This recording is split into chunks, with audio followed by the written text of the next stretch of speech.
Саламатсыздар ма? Мен есімім Анара Қайрат, бұл Easy ағылшын.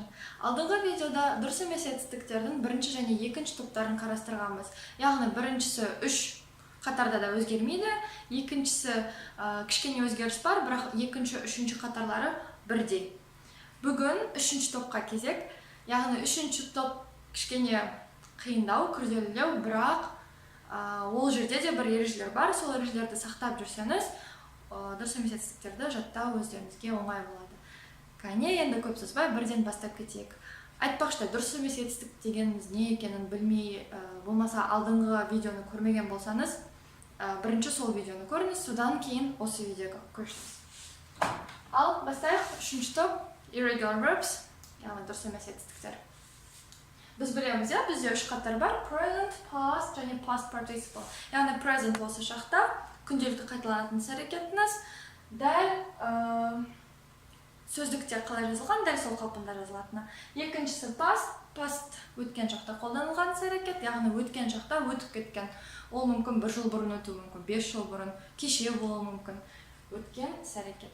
Және де үшіншісі past participle, сіздер білесіздер, айттым, ол present perfect, past perfect немесе passive voice-та қолданылады деп.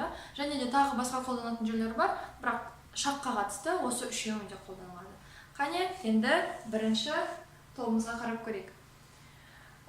Біріншісінде бізде етістігіміз, жай етістігіміз I әріпінің ішінде I әріпі болса, өткен шақта A, үшінші қатарда U әріпіне өзгереді. Қане, қарап көрейік. Мысалы, begin, міне бізде I әріпі.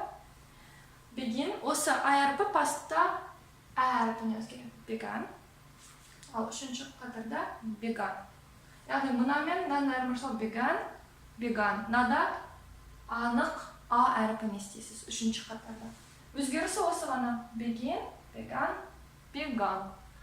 Drink, ішу, Drink, тағы да I әріпін көріп тұрмыз. Сол I әріпін A әріпіне өзгертеміз. Drank. Және де үшінші қатарда drank. Ал енді мұнаны сіз өзіңіз істеп көріңіз. Қанеке, бірінші sing, өлең айту. Мына жерге қандай әріп керек? Егер сіз A әріпі деп айтсаңыз, дұрыс, A, sang. Және де үшінші қатарда U әріпі, sang. A деп естіледі бізге, анық A дыбысы, sang. Swim, жүзу. Қайтадан дәл сол ереже I бізде A-ға өзгереді, үшінші қатарда U-ға өзгереді. Болды, осылай біз бірінші қатарды бітірдік. Яғни I әріпін pastта A-ге, past participle-да U-ге ауыстырамыз. Болды, дайын. Келесі екінші жақты көрейік. Бұл жақта бізде O әріпін pastта E әріпіне өзгертеміз, және past participle-да O-N. Қазір көресіз. Мысалы, blow. Үрлеу, blow. Өткен шақта blue деп оқылады. Яғни көк түс қалай оқылады, дәл солай оқылады. Blue. Және past participle blown. Яғни O әріпінің өзі қалды, сонына N әріпін қосамыз. Blown. Blow, blue, blown. Өсу, grow. Дәл солай O әріпін E-ге өзгертеміз. Grew. Және де үшінші қатарда grow-дің өзін жазып, артына N әріпін қосамыз. Grown. Grow, grew, grown. Ал мұнаны өзіміз жасап көрейік. Біріншісі blue дегенде айттық, бізде O әріпі болу керек. No. No. Келесі, мына жерде E, мына жерде де E. New. Үшінші қатарда бірінші сөздің өзін жазамыз. Және сонына N әріпін қосамыз. Known. Know, knew, known. Лақтыру, throw. Қандай әріп? E. Дұрыс. Және де O, N. Бірінші қатардың өзін жазып, артына N қостық. Throw, through, thrown.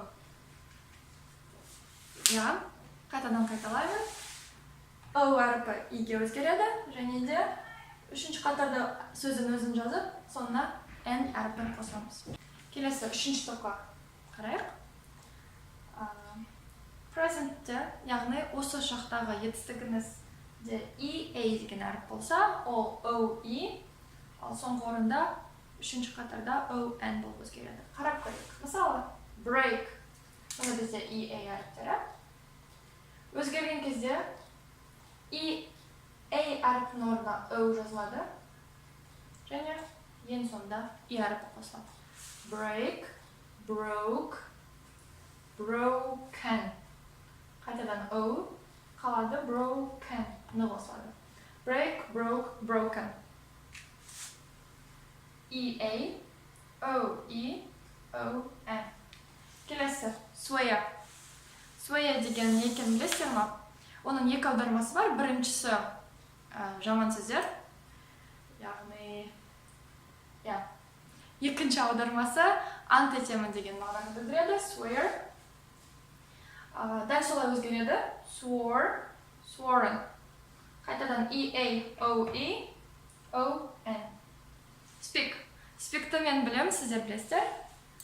Speak. Ал өткен шақта енді қалай қоюымыз мүмкін? Мына жерге қандай әріп жетпейді? Дұрыс, O әріпі. O, spoke. E әріпі соңында керек. Spoke. Қайтадан spoke. O жазамыз. Және соңына N әріпін қосамыз. Spoken. Speak, spoke, spoken. Келесі, still. Still ұрлау. Still. Өткен шақта қайтадан дәл солай. Stole. Мына жерге қандай әріп жазам? O, N. Still, stole, stolen. Және де біздің төртінші қатарға қарайық. Бұл жақта A әріпі бар. A және соңында E әріпімен біткен, Сол A әріпін біз double O, яғни екі O әріпіне өзгертеміз. Және соңындағы E әріпі түсіп қалады. Ал үшінші қатарда Aiken қосамыз. Aiken. Қане қарап көрейік. Мысалы, mistake, бізде A, E. Mistake.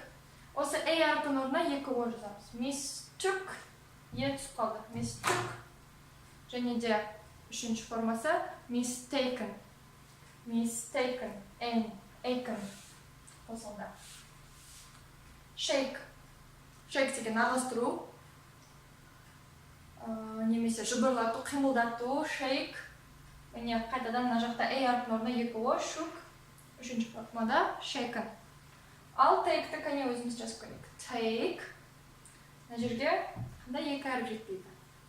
Double O. Took. Және де үшінші жағдайда T-ның өзі жазылады. Не қосамыз? Aiken. Take. Took. Taken. Бүгінге осы видеода бүгін біз дұрыс емес етістіктердің үшінші тобын қарастырдық. Яғни кішкене күрделірек, жаттауға қиынырақ деген топтар, Бірінші топ есіңізде болса түк өзгермейді. Дәл сол үш қатары бірдей етін. Екінші топ кішкене айырмашылық болды. Үшінші топта міне осы ережелер жаттау керек. Және де төртінші топ бар. Оны тағы да келесі видеода түсіремін. Сіздермен бірге болған Анара Қайрат, және бұл Easy ағылшын.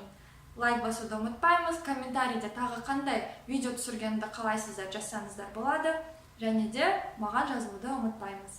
Сау!